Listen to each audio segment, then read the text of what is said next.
والصلاة والسلام على سيد المرسلين أما بعد فأعوذ بالله من الشيطان الرجيم بسم الله الرحمن الرحيم الصلاة والسلام عليك يا رسول الله وعلى آلك وأصحابك يا حبيب الله الصلاة والسلام عليك يا نبي الله وعلى آلك وأصحابك يا نور الله.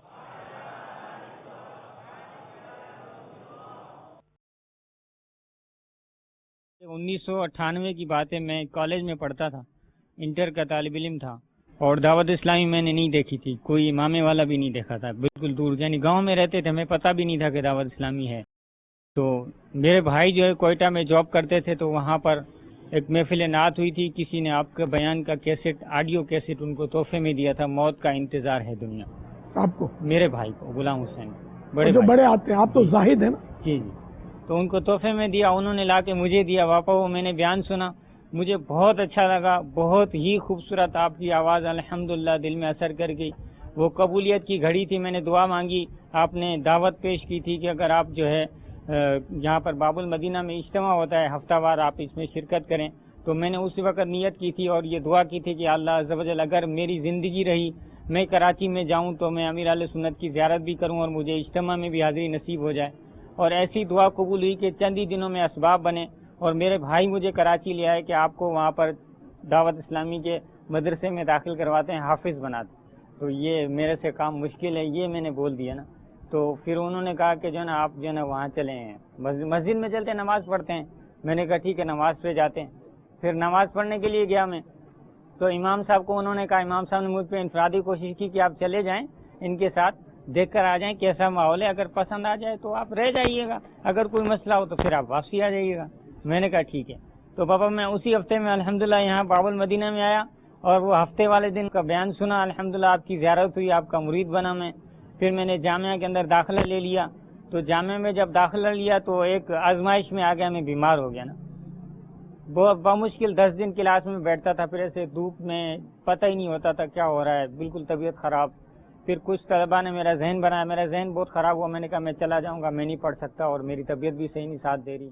تو کچھ طلباء نے ذہن بنایا کہ دیکھیں جو بیمار ہوتا ہے اللہ تبارک و تعالیٰ اس کے گناہ معاف کرتا ہے، تو آپ انشاءاللہ صحیح ہو جائیں گے، آپ تھوڑے دن رک جائیے، انشاءاللہ دل بھی لگ جائے گا اور طبیعت بھی صحیح ہو جائے گی.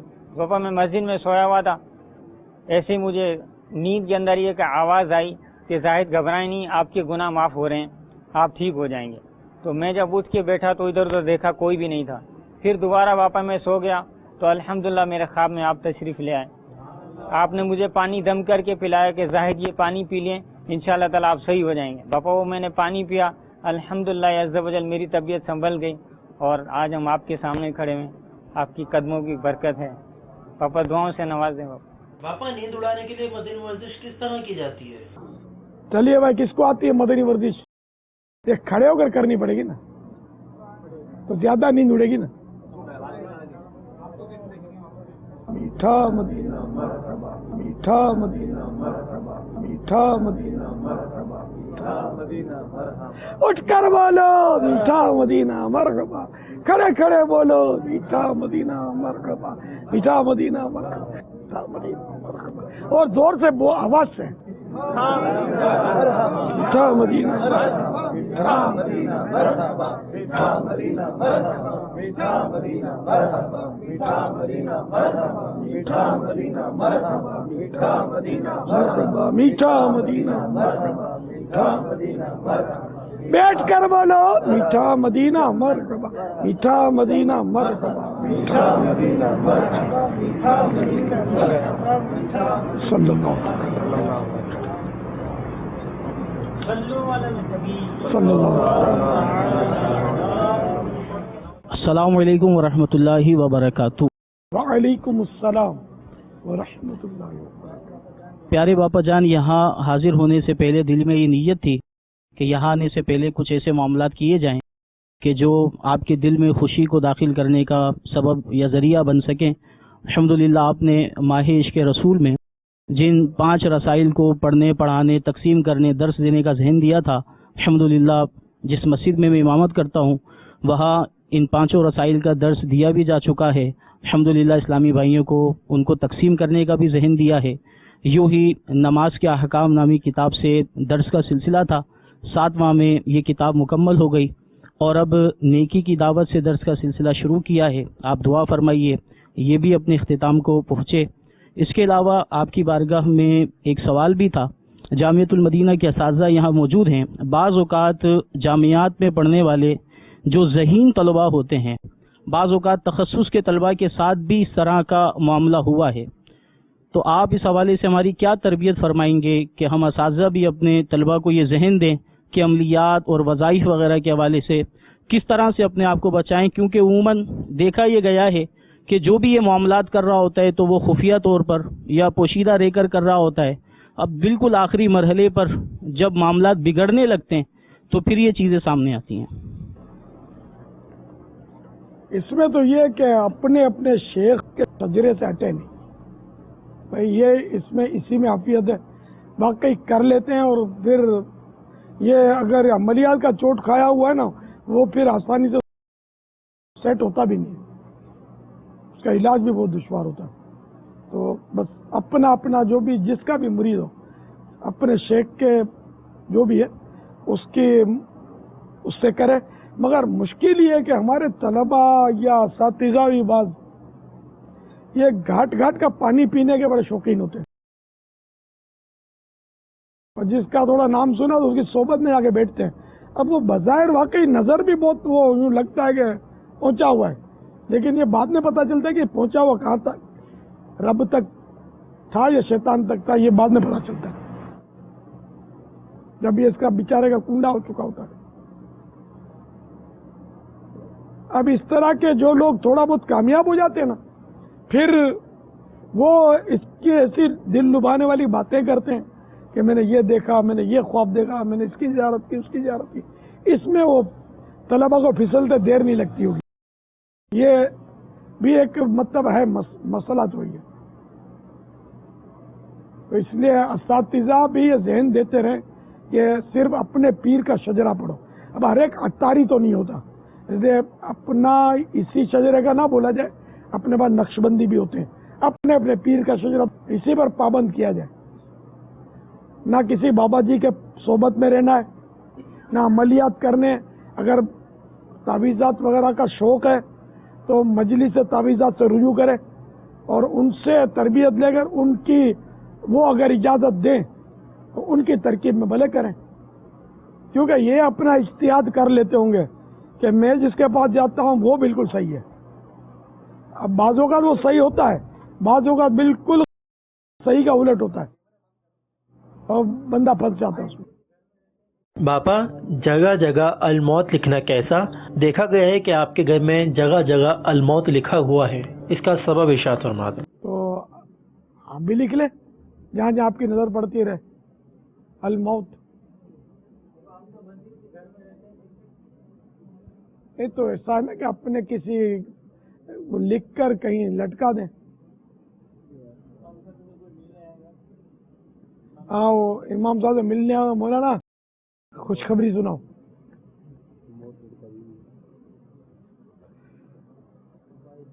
اس کا محرک جو واقعہ ہے وہ تو آپ کو میرا خیال سنا ہوگا، دلائل الخیرات شریف جنہوں نے لکھی ہے علامہ جزولی علیہ رحمۃ اللہ الولی،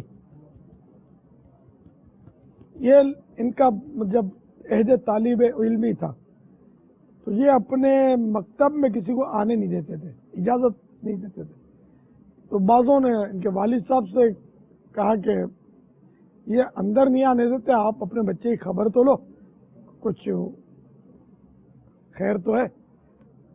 تو والد صاحب نے کہا ٹھیک ہے میں جاتا ہوں۔ والد صاحب نے فرمایا تو باپ کو تو منع نہیں کر سکیں گے۔ والد صاحب اندر داخل ہوئے تو کمرے میں تو کوئی سامان وغیرہ تو نہیں تھا خاص، تو ہر جگہ الموت الموت لکھا ہوا تھا۔ اس پر والد صاحب نے کہا کہ میں نے آج تک اپنے بچے کو پہچانا ہی نہیں تھا، کہ اتنا مطلب اس کو فکر آخرت ہے. یہ محرک بنا لکھنے کا. اچھوں کی نقل اچھی ہے. پیارے باپا جان، بعض اوقات ایسا ہوتا ہے کہ دو لوگوں کے بیچ لڑائی ہو جاتی ہے، پھر ان کے درمیان معافی تلافی بھی ہو جاتی ہے، لیکن جب بھی وہ ایک دوسرے کے آمنے سامنے ہوتے ہیں تو دل میں ایسے عجیب و غریب خیالات آ رہے ہوتے ہیں، وہی پرانی باتیں دوبارہ سے تازہ ہو رہی ہوتی ہیں کہ اس نے میرے ساتھ یہ کیا تھا، اس نے میرے ساتھ یہ کیا تھا. لیکن جب اس حوالے سے روایات سنی جاتی ہیں تو پھر معافی کا ذہن بنتا ہے دوبارہ سے.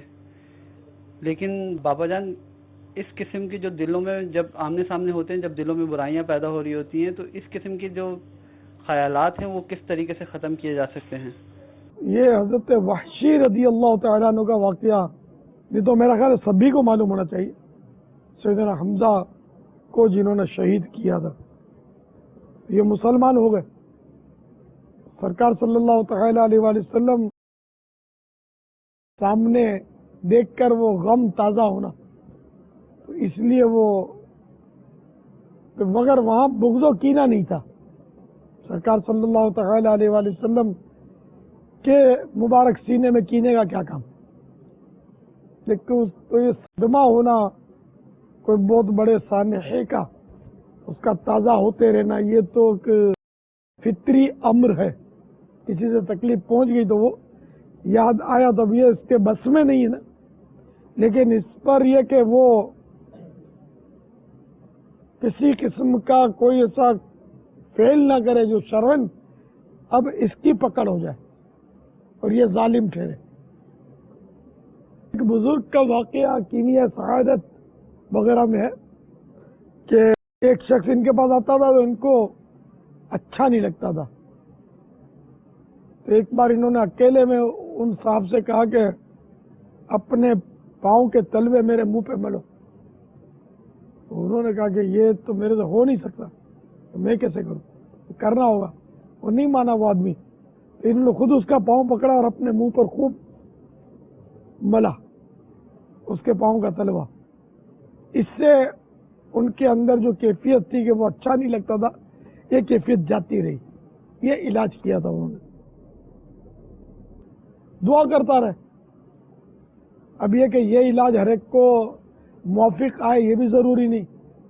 ہمارے جیسا ہوگا تو سائیڈ افیکٹ پر بھی غور کرے گا کہ ہو سکتا ہے اس کے کوئی سائیڈ افیکٹ آئے اور یہ پھر جو مظلوم صاحب ہیں اس کو کیش کریں. یہ بھی چانس. دعا کرتا رہے، اپنے اس کو ٹالتا رہے. میں نے معاف کر دیا، میں نے معاف کر دیا. اس کے سامنے نہ آئے. سامنے آئے گا تو تازہ ہوتا، تو سامنے نہ آئے، بچے اس کو دیکھنے سے. واللہ تعالی اعلم ورسولہ اعلم عز وجل وصلی اللہ تعالی علیہ وآلہ وسلم. السلام علیکم ورحمۃ اللہ وبرکاتہ. وعلیکم السلام ورحمۃ اللہ وبرکاتہ. دانش رضا تاری، مدرسۃ المدینہ، فیضان مدینہ. باپا جان، عرض یہ ہے کہ ہم اپنے مدرسے کے مدنی منوں کو عملی طور پر دعوت اسلامی کے مدنی ماحول سے کس طرح وابستہ کریں؟ اس پر انفرادی کوشش کے ساتھ ساتھ ان کے سرپرست پر بھی انفرادی کوشش کرنی چاہیے. ہمارے ساتھ جو اگر مدنی منوں کی تعداد کے حساب سے سرپرستوں کا اندازہ لگائیں نا تو وہ بھی ہزاروں ہوں گے. اگر ان سے رابطے ہوں، ان کو اجتماع کی دعوت، مدنی قافلوں میں سفر کی ترغیب، نیا رسالہ آیا تو تحفے میں بیچ دیا، اس طرح کی اگر ترغیبات رہے نا تو انشاءاللہ عز و جل وہ مدنی منا بھی اور اس کا سرپرست بھی مدنی ماحول سے وابستہ رہیں گے. اس کو بیچارے کو اکیلا ہم نے چھوڑ دیا نا مدنی منڈے، تو باپ چونکہ مدنی ماحول میں نہیں ہے، بڑا بھائی نہیں ہے، چاچو نہیں ہے، ماموں نہیں ہے، تو یہ مدنی منڈا کس کس کا مقابلہ کرے گا؟ کیونکہ چاروں طرف سے وہ رکاوٹیں ہیں. تو اس لیے آپ ان کے سرپرستوں کو اس طرح ہدف میں لے لیں مدنی کاموں کے لیے. مدینہ مدینہ ہو جائے گا ماشاء اللہ. السلام علیکم ورحمۃ اللہ وبرکاتہ. وعلیکم السلام ورحمۃ اللہ. مدرسۃ المدینہ قائد آباد کے ناظم لانڈی قائد آباد. ماشاء اللہ. پاپا آپ سے سوال ہے کہ ماشاء اللہ ہماری مجلس کی طرف سے خود کفالت کے حوالے سے وقتاً فوقتاً ہماری تربیت ہوتی ہے، اور ہم الحمدللہ ہمارے ناظمین جو ہیں وہ کوشش کر کے کچھ نہ کچھ جمع بھی کراتے ہیں، اور بعض مدارس ہمارے خود کفیل بھی ہو گئے الحمدللہ۔ تو اس میں آپ کیا جذبات رکھتے ہیں؟ آپ کی طرف سے ہمیں کیا اس طرح کی دعائیں مل سکتی ہیں جو ہمارے مزید ناظمین جو خود کفالت کر رہے ہیں ان کے اندر مزید جذبہ پیدا ہو، آپ کی دعاؤں کے اندر حصہ شامل ہو جائے، اور ہم بھی اپنے مدارس خود کفیل کرنے میں کامیاب ہو جائیں؟ السلام علیکم ورحمۃ اللہ وعلیکم وبرکاتہ۔ السلام ورحمۃ اللہ وبرکاتہ۔ الحمدللہ رب العالمین والصلاة والسلام علی سید المرسلین یا رب المصطفیٰ جل جلالہ صلی اللہ تعالی علیہ وسلم۔ ہمارے جو قاری صاحبان، ناظمین، جامعات المدینہ کے مدرسین اپنے اپنے مدرسے، اپنے اپنے جامعات المدینہ کو خود کفیل کرنے کے لیے جد و جہد کریں، جو اس میں حصہ لیں، جو ان کی مالی مدد کرے، جو انفرادی کوشش کرے، ان سب کی بے حساب مغفرت فرما، اور اس سے پہلے انہیں موت نہ آئے جب تک یہ میٹھا مدینہ نہ دیکھیں، اور ان سب کو اپنے پیارے حبیب صلی اللہ تعالی علیہ وآلہ وسلم کا جنت الفردوس میں پڑوس نصیب فرما۔ یہ دعائیں مجھ گناہگار کے حق میں بھی قبول فرما، آمین بجاہ النبی الامین صلی اللہ تعالی علیہ وآلہ وسلم۔ صلو علی الحبیب صلی اللہ تعالی۔ السلام علیکم ورحمۃ اللہ وبرکاتہ۔ وعلیکم السلام ورحمۃ اللہ وبرکاتہ۔ بابا جان، میرا تعلق زمزم نگر حیدرآباد جز وقتی مدرسۃ المدینہ سے ہے۔ ماشاء اللہ، آپ تو کوئی مقرر ہے کیا؟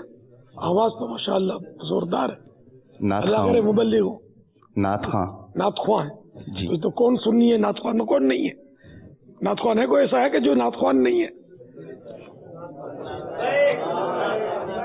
میرے اتنے پوتا پوتیاں نعتیں پڑھتے ہیں ان کی اپنی لینگویج میں، جیسا بولنا آتا ہے نا۔ ہم تو بچہ نعت خواں ہے، ہر سنی نعت خواں ہے، مگر آواز ان کی ماشاء اللہ وہ توجہ کھینچ لی آواز نے، ماشاء اللہ۔ پہلے ایک شعر سنا دو یار، ماشاء اللہ، بارک اللہ، صلو علی الحبیب۔ صلی اللہ علیہ وہ سویں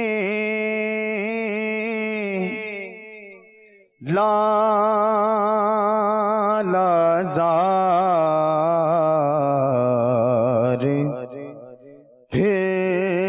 پھرتے ہیں،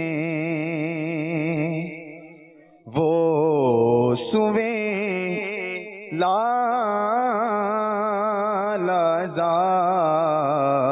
لازار پھرتے ہیں، تیرے دن اے بہار پھرتے ہیں، اور جو تیرے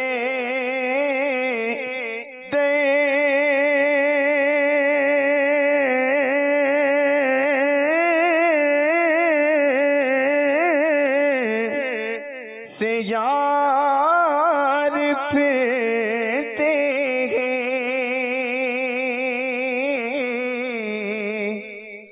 جو تیرے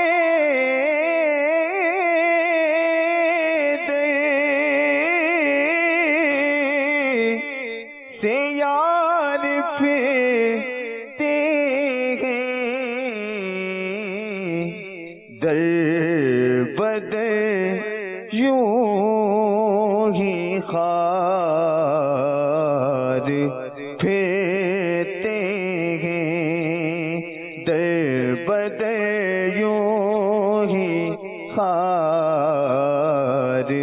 پھرتے ہیں، تیرے دن بہار پھرتے ہیں۔ سبحان اللہ، ماشاء اللہ، بارک اللہ۔